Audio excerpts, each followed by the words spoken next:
एक सुंदर पर्वणी आपल्यासाठी उपलब्ध केलेली आहे. तर सगळ्यांसाठी आपण जोरदार टाळ्या वाजवूया.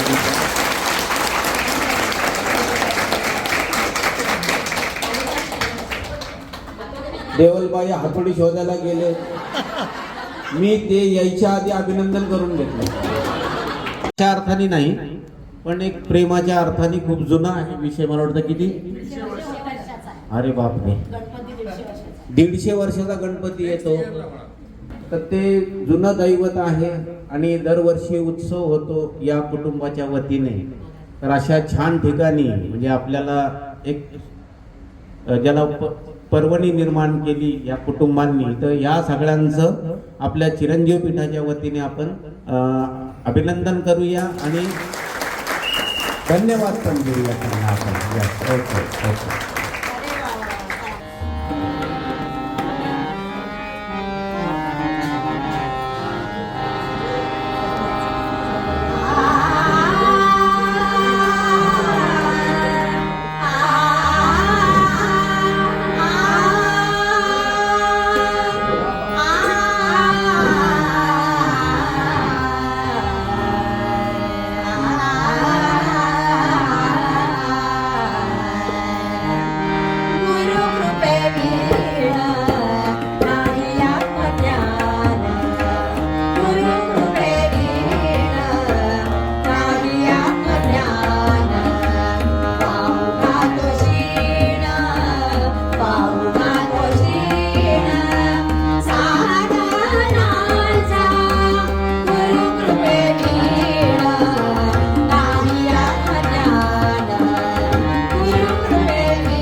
आपण काय की जिवंत विषय जो आहे, चैतन्याचा विषय जो आहे तो पकडायला पाहिजे. तर हे जे वातावरण निर्माण केलं या भगिनींनी नाही का, किंवा या कुटुंबाने, एक फार सुंदर वातावरण आहे. तर मला वाटतं आणखी एक आपण छानपैकी ऐकूया. वाजे मृदुंग टाळ विणा गेले नाचत गौरी गणा.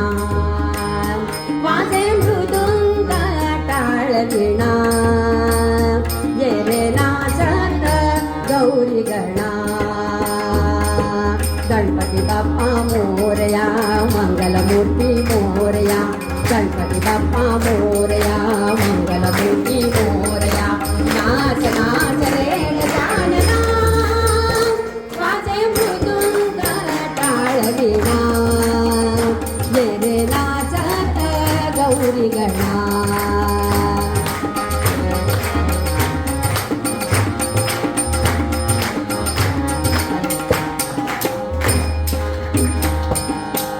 पायी बांधून घुंगुर माळा, येई ठुमकता तुलडी बाळा. पायी बांधून घुंगुर माळा, येई ठुमकता तुलडी बाळा. जनावणे तव हा जाळा, जनावणे तव हा जाळा. देई आनंद गौरी बाळा, देई आनंद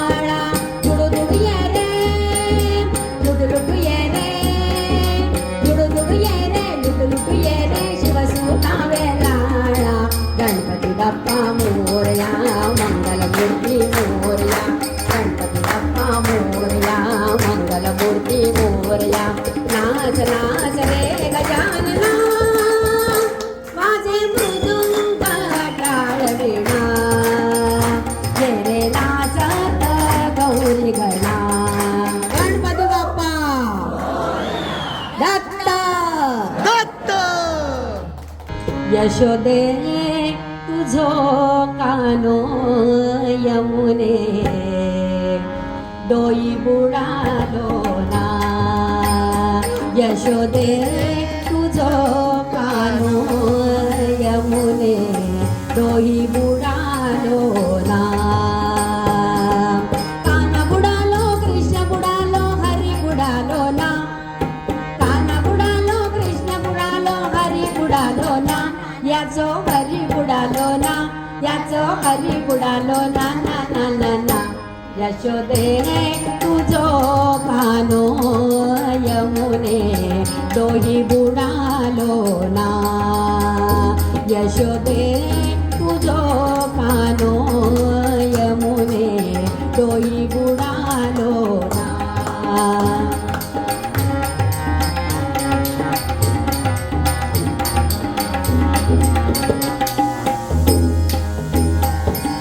खेळत होता विटी दांडू विटी बुडाली ना खेळत होता विटी दांडू विटी बुडाली ना अहो याची विटी बुडाली ना अहो याची विटी बुडाली ना ना ना ना ना यशोदे तुझो कानो यमुने डोई बुडालो ना यशोदे तुझो कानो यमुने डोई बुडालो ना काना वाजवी तो बासरी काना वाजवी बासरी काना वाजवी बासरी काना वाजवी बासरी काना वाजवी बासरी काना वाजवी बासरी काना वाजवी बासरी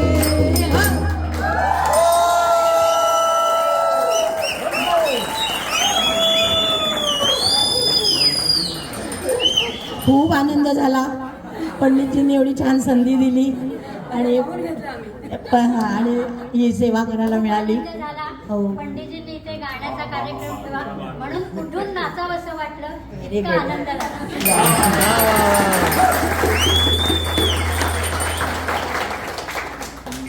कोणाकडे एक विनोदी किस्से असतील प्रत्यक्ष घडलेले आपल्या चिरंजीव पीठामध्ये जे हसवतील आपल्याला, तर तसे सुद्धा ऐकायला आवडतील. एखाद्याला जर तसा किस्सा सांगता आला तर जरूर सांगावा.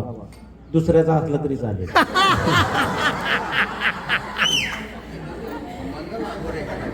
तर तोपर्यंत मी एक किस्सा सांगतो, दुसऱ्याचा आहे. किस्सा वैशाली अवसरेचा आहे.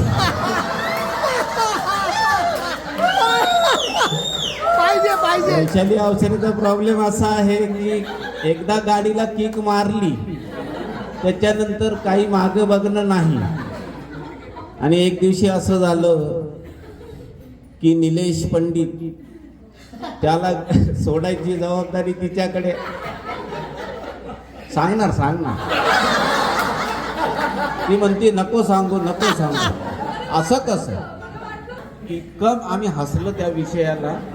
तर तिच्याकडे पाठीमागे बसणं म्हणजे मोठं कठीण काम आहे.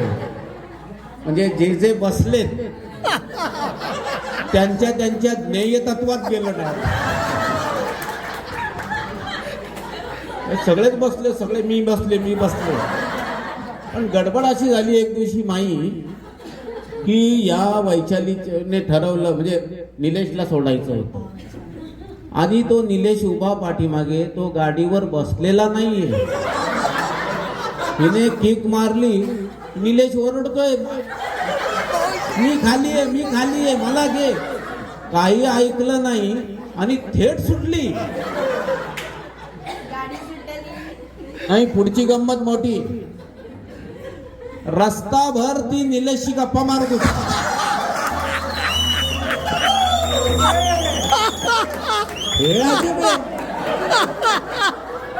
म्हणजे मला काय म्हणायचंय की त्या निलेशच्या तिच्या गाडीवर बसल्यानंतर काय गुरुत्वाकर्षण गेलं? अजिबात वजन नाही गाडीला. आणि ज्या वेळेला आम्ही सांगितलं तर ती म्हणते नाही, मी माझं एकदाच झालं असं. अगं एकदा झालं म्हणून काय झालं.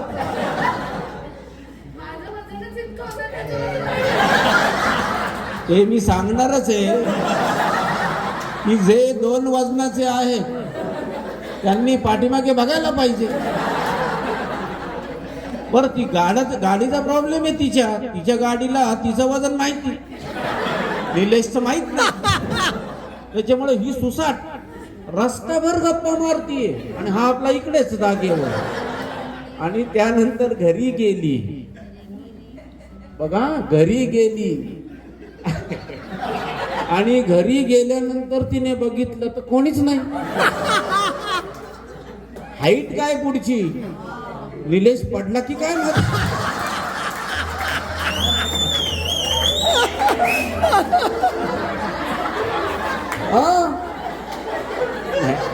किती काळजी ना, म्हणजे गाडीवरून उतरल्याशिवाय हिची काळजी सुरू होती. बरं, उतरल्यानंतर ते कळलं, नवरा तिचा म्हणतोय की नको जाऊ, तो येईल आपला. ती म्हणते नाही, माझ्या बरोबर बसला होता, नक्कीच पडला असणार. शेवटी परत त्या रस्त्याने उलटी, मध्ये कुठे कोणी पडलं. ऍक्सिडेंट तर झाला नाही ना, पडला तर नाही, म्हणजे असा कानोसा घेत गेली ती ते. आणि मग त्याच्यानंतर हा किस्सा सगळ्यांना माहिती व्हावा म्हणून सांगितला. पण त्याच्यानंतर गंमत मोठी आहे. नीताचं म्हणणं असं आहे की नीता म्हटली मी जात होते तिच्या बरोबर. म्हटलं मग तू कशी बरोबर गेली? मी पाय लावून बसायची.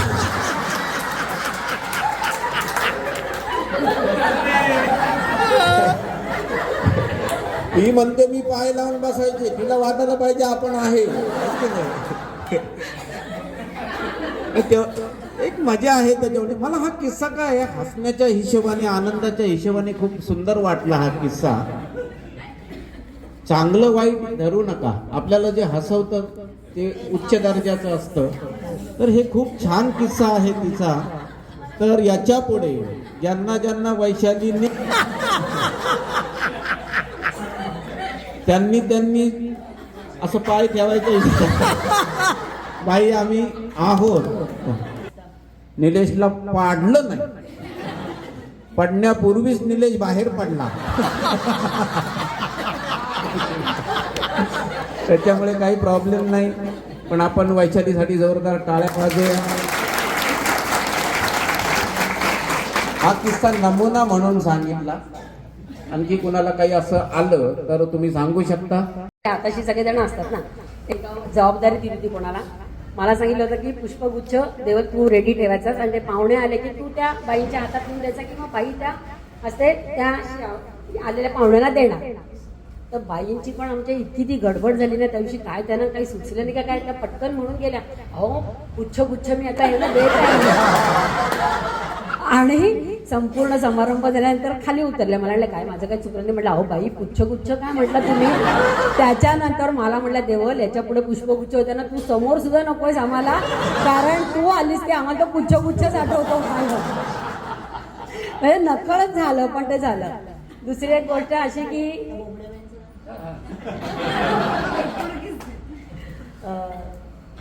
माझ्याकडे एक शाळेतले पालक होते आणि काय माहिती त्यांची जरा विचारांची जीभ जड होती. म्हणजे तो त्यांचा दोष नव्हता. म्हणजे मोठ्या पोस्टवर होत्या त्या, पण तरी त्या काय रिसेप्शनिस्ट होत्या, त्या कशा बोलत होत्या मला आता काही माहित नाही. पूजा होती तर आम्हाला सगळ्यांना तीर्थप्रसाद त्यांनी बोलवलं. आम्ही त्यांच्याकडे गेलो, म्हणजे आता तीर्थप्रसाद घ्यायचा आणि आपल्याला निघायचं लगेच.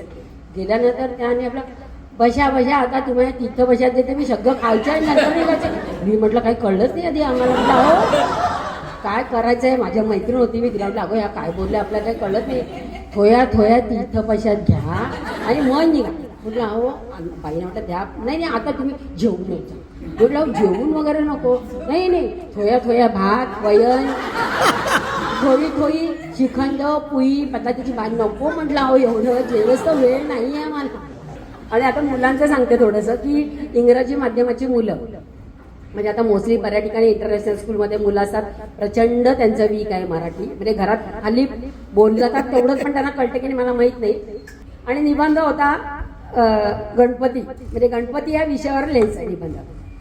मग आमच्या मुलांनी लिहिलं स्वतःच्या मनाने, फोळ्यावर त्या लिहून दिलेलं काहीच बघितलं नाही, स्वतःच्या मनाने झालं. आम्ही 1.5 दिवस छोट्या गणेशला आणतो. गणेश मित्र आहे का तुझा? छोट्या गणेशला आणतो त्याला 1.5 दिवसांनी डुंबवतो आम्ही नेऊन. त्याच्यानंतर मग आम्ही 5 दिवसाचा गणेशला आणतो, त्याला पण डुंबवतो. आणि म्हणजे एकंदरीत गणेशला लाल फूल आवडते. गणेश म्हणजे काय मित्र का रे आपला, त्याला गुळ खोबरं आवडतं. त्याला म्हणजे अगदी फ्रेंड असल्यासारखं, म्हणजे त्यांना ते असं कळत ते लिहायचं ते. आणि आंब्यावरचा म्हणजे असा आंबा, आता या विषयावर लिहा. आता काय लिहिणार मुलांनी? कुठेही अनुस्वार नाही, सगळीकडे आबा. आबा, आबाचं लोणचं करतात. मग त्याचे उपयोग काय काय ना, आंब्याचे उपयोग काय काय? आबाचं लोणचं करतात, आबाचं पन्ह करतात, आबाला वाळवून त्याची ती हे करतात ना, आंबोशी करतात. म्हटलं आबाला वाळून काय, अरे काय वेड्यासारखं काय लिहिलं तुम्ही. म्हणजे कुठेही अनुस्वार नसल्यानंतर ते मराठीमध्ये इतका प्रॉब्लेम झाला ना. तसंच मात्रा पण देत नाही.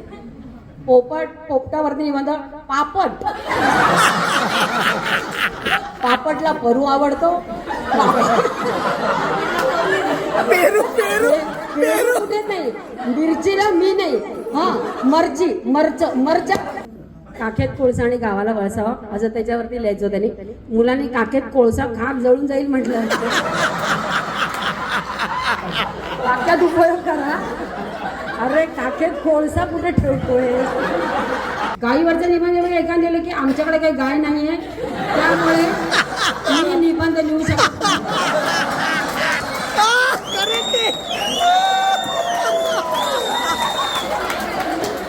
गाईला 4 आहे, पाय आहे, ते सगळं लिहायचं ना, 2 शिंग असतात वगैरे असं.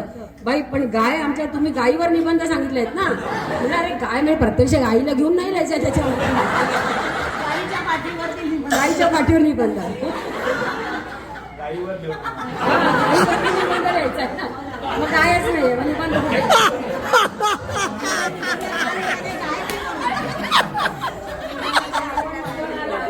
जा आपण एक आम्ही आता शाळेमध्ये खूप अनुभव घेतले वेगवेगळ्या, खूप मजा पण केली. नोकरी करत असताना चित्रकला तर एकदम भारीच. सगळ्यांच्या माना एकदम विहिरीतलं पाणी काढते. चित्र पण मी काय झालं, त्याला किती कठीण चित्र देतात. त्यांना हातपाय काढतात की त्यांचे पायात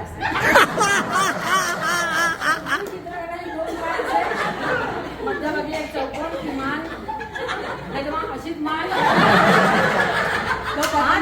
उकेवाद्यांचा हात एवढा लांब, म्हणजे उकेवाद्यांचा एवढा लांब हात घ्यायला येणार कुठणार आहे? भाजीवाल्याची नुसती तोंडच आणि 2 गोळे त्याच्यावर 1 गोळा, 2 गांड्या त्याच्यावर 1 गोळा. धन्यवाद.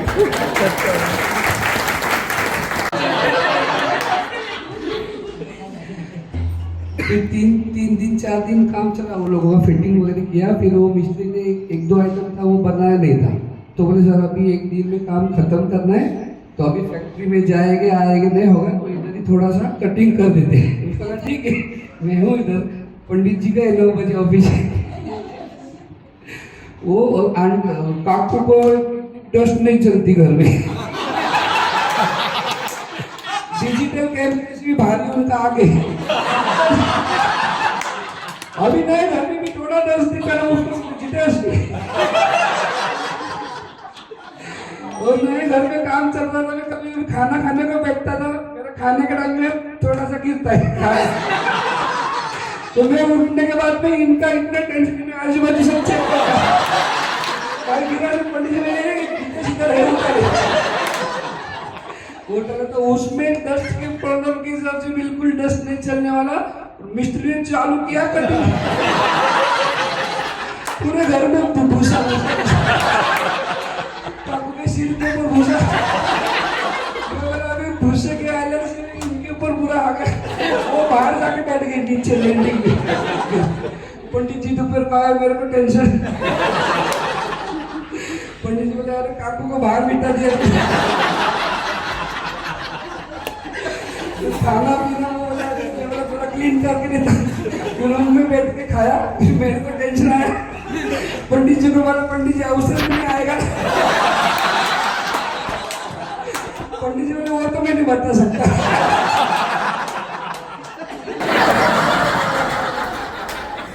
आणि मग मला म्हणतो प्लीज अवसर में ये मत बताना.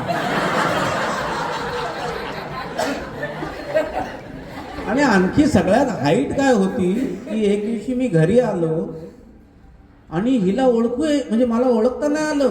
सगळा भुस्सा आणला, केस बिस सगळी पांढरी, फुल भुस्सा एकदम झाला होता विषय. मजा आहे सगळी. आपण म्हणूया, हे तूच सुख करिता, तूच सुख करिता, तूच दुःख हरिता, अवघ्या दिनाच्या नाथा बाप्पा मोरिया रे, बाप्पा मोरिया रे, चरणी ठेवी तो माथा, बाप्पा मोरिया रे, बाप्पा मोरिया रे, चरणी ठेवी तो माथा. तूच सुख करिता, तूच दुःख हरिता, अवघ्या दिनाच्या नाथा बाप्पा मोरिया रे, बाप्पा मोरिया रे, चरणी ठेवी तो माथा. बाप्पा मोरया रे, बाप्पा मोरया रे, चरणी ठेवी तो माथा. नाव काढू नको तांदळाचे. कार्यक्रम संपल्यानंतर पुच्छगुच्छ स्वीकारण्यात येणार नाही. नाव काढू नको तांदळाचे, केले मोदक लाल गव्हाचे, हाल ओळख साऱ्या घराचे, दिन येतील कारे सुखाचे, सेवाचा हनुहनी गोड महानुहनी, द्यावा आशीर्वाद आता बाप्पा मोरिया रे, बाप्पा मोरिया रे, चरणी ठेवी तो माथा, बाप्पा मोरिया रे, बाप्पा मोरिया रे, चरणी ठेवी तो माथा.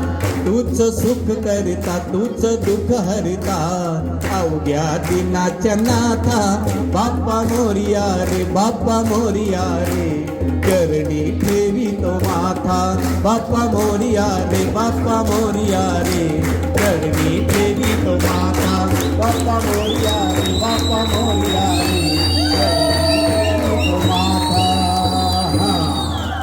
मंगल मूर्ती.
रंगोली से खेलूं ऐसे होली मैं ना तेरा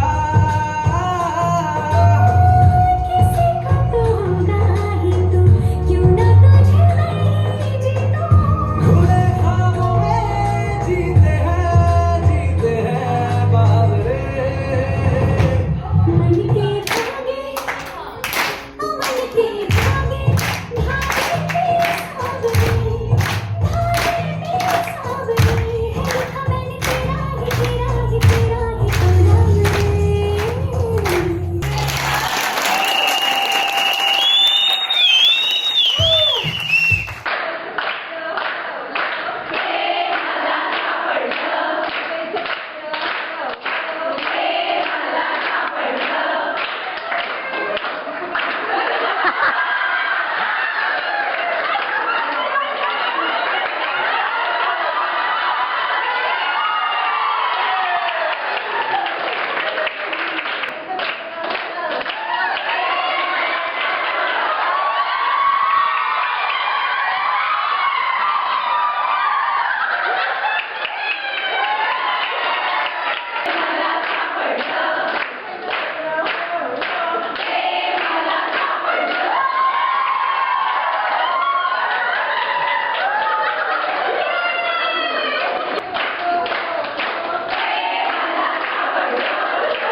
माझ्याकडे कधी येणार, पंडितजी माझ्याकडे कधी येणार, पण तो योग आज आता आला आणि छान आजचा दिवस माझ्यासाठी अतिशय आनंद.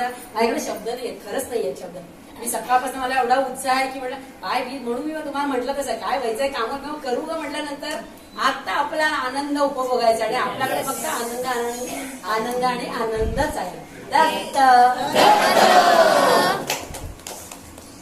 खरे तर आपण सगळ्यांच्या वतीने म्हणजे मी इथे आता बोलतोय की खूप छान आजचा दिवस ज्या पद्धतीने त्यांनी प्रेम आणि उत्साह, चैतन्य आणि सगळेच एक आपल्या अवसराला शोभतील असे जे आविष्कार जन्माला आले आज, तर ते खूप सुंदर आहेत. म्हणजे कृतज्ञता जशी तुमच्या बाजूने आहे तशी आमच्यामध्ये सुद्धा कृतज्ञता आहे. आणि एवढं सगळं करून मला थोडं बोलायचंही आहे की आपले जे मोरेश्वर देवल आहे हे कौतुक असं आहे की हे कौतुक कशासाठी आहे की इथे कर्ता विषय आहे माणूस, पण तरी सुद्धा इतकं साधं व्यक्तिमत्व आहे. आपण सादगीवर बोलतो, आपण दत्त महाराजांच्या साधेपणावर बोलतो, काखे डोळी पुढे साधं आहे सगळं, पण ते साधं नसतं. पण एक छान माणूस आपल्याला की तो एकदम साधा आहे, एकदम साधा आहे. गायला लागले तर लगेच मी तबला वाजवतो, हे करतो, म्हणजे इतकं ते छान आहे. जिथे काही कमी पडतं तिथे उभा आहे माणूस, तर ते मला खूप छान वाटलं बेसिकली. तर त्यांना सुद्धा मी धन्यवाद देतो, म्हणजे मनपूर्वक धन्यवाद. अगदी बोलण्याचा विषय नाही. आधी म्हणाले असं ठरवायचं, पण म्हटलं 15 गाड्या ठेवायच्या कुठे. गाव तर लहान आहे आणि आपण काहीतरी अरेंजमेंट करूया, त्याप्रमाणे सगळं आम्ही मान्य केलं. जी सेवा आम्ही केली ती सगळ्यांनी सामावून घेतलं, त्याबद्दल धन्यवाद सर्वांना. पण खूप छान आहे ते सगळं.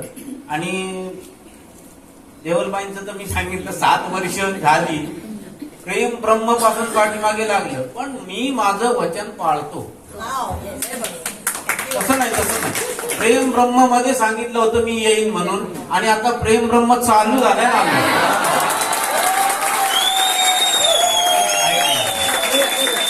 त्यामुळे म्हणजे कुठला विषय कुठलं काही सांगता येत नाही. पण आता बरोबर आपल्या ग्रुपवरती प्रेम ब्रह्मचे अवसर चालू झालेत. ज्या अवसरांना हे इथून एवढ्या लांबून यायचे, आणखी पटवर्धन हो सगळे खूप म्हणजे आदल्या दिवशीच यायचे, सगळं तिथे खुर्च्या मांडून ठेवण्यापासून सगळी कामं, म्हणजे काय यांचं वर्णन करावं. म्हणजे हे देवल कुटुंबीय, माईचं कुटुंबीय, पटवर्धन हे मुंबईमध्ये, म्हणजे मुंबईमधलं आपलं चिरंजीव पीठ आहे. आणि आता भागवत आपलं सुरू झालंय तर त्याला सुद्धा येत आहे. तर सगळ्यांच्या वतीने एकतर जेवण सुंदर, आदरातिथ्य छान, म्हणजे लगबग छान, आणि उधळण्याची जी वृत्ती आपण सगळ्यांमध्ये पोचतोय तर त्या वृत्तीचं खूप छान तुमच्यामध्ये दर्शन झालं. तर संपूर्ण चिरंजीव पीठाच्या वतीने देवल कुटुंबीय, त्यानंतर जाईल कुटुंबीय, पटवर्धन कुटुंबीय सगळ्यांचं मनपूर्वक धन्यवाद. सगळ्यांना मनपूर्वक धन्यवाद आणि धन्यवाद. आणि आजचा कार्यक्रम संपला असं मी जाहीर करतो. दत्त.